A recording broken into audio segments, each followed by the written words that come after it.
Okay, this is the first video for Chapter 6 for financial accounting. Chapter 6 is about inventory. So we're going to talk about buying inventory, selling inventory, and how we account for that. Now, we've done a little bit already from the journal entry side of recording cost of goods sold and things like that. Now we're actually going to figure out how that works within our inventory system and how we account for that.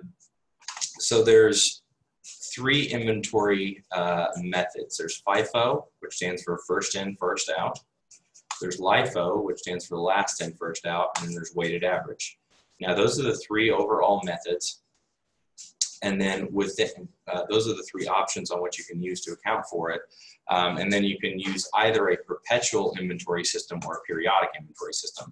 So what I have here is effectively 6 different ways in total that I can handle my inventory. So I'll be making, I believe I'm going to do it where I make a video for each one, so it might be kind of short, but I'm going to make, you'll see in later videos, you'll have a perpetual FIFO, you have a perpetual LIFO, you have a perpetual weighted average, and you have a periodic FIFO, a periodic LIFO, and a periodic weighted average. So just a little bit of a definition as far as what those 3 methods are and what the perpetual versus periodic means. So FIFO stands for first in, first out. And what that means is that the oldest inventory that I bought, the first stuff that I purchased, the first stuff in that I bought, is the first inventory that I sell. So it would be the oldest inventory. So if I bought something on January 1st, then bought some more on January 5th, and then made a sale on January 10th, the first stuff that I would sell and use for my cost of goods sold would be the inventory I had on January 1st or bought on January 1st, because that's the oldest. First in, first out.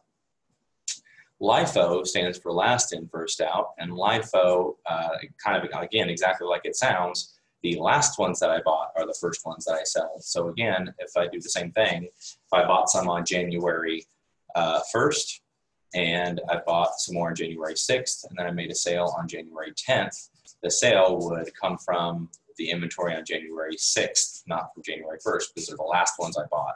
So it's the last in, first out, or LIFO.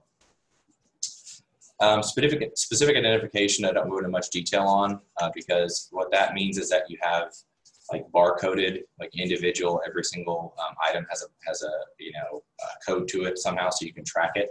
So this would be things like vehicles or larger items where you know exactly what inventory you're selling.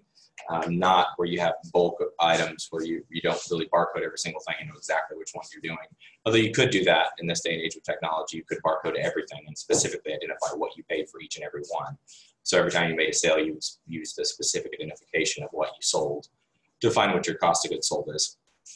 And then there's the weighted average. Now, weighted average means that we take all the inventory we currently have, we run an average weighted based on how many of each cost layer that I have. So I run an average on how much, and that'll make more sense when we do the actual math, I think, on how much I spent in total on everything that I have, and then I sell the inventory, and my cost of goods sold is derived from what the average cost, weighted based on quantity, is in my inventory when I actually make that sale. So again, we'll run 6 videos, one on each one of these. I'll start the next video with FIFO perpetual. Okay, so perpetual inventory. Go back to my key terms here. I thought I had a perpetual inventory here. Guess I don't. Okay, perpetual inventory means that every time I make a sale, as soon as I make that sale, I record the cost of goods sold as soon as it happens. So when I make a sale, it's recorded immediately. So my last in, first out, or weighted average, I would run those numbers right then, and I would record in my books every single time I made a sale. So I would make it, if I made daily sales or hourly sales, I would run this every single time. A periodic inventory method, on the other hand, periodic inventory method is kind of what it sounds like. I do it periodically. So I do this maybe once a month or once a week or once a quarter. It doesn't really matter what my period is. Every time I make a sale, I don't record it in my books. Instead, I wait for a group of sales and do it all at once. And that's what a periodic inventory method is. And we'll talk about those again individually in the next video.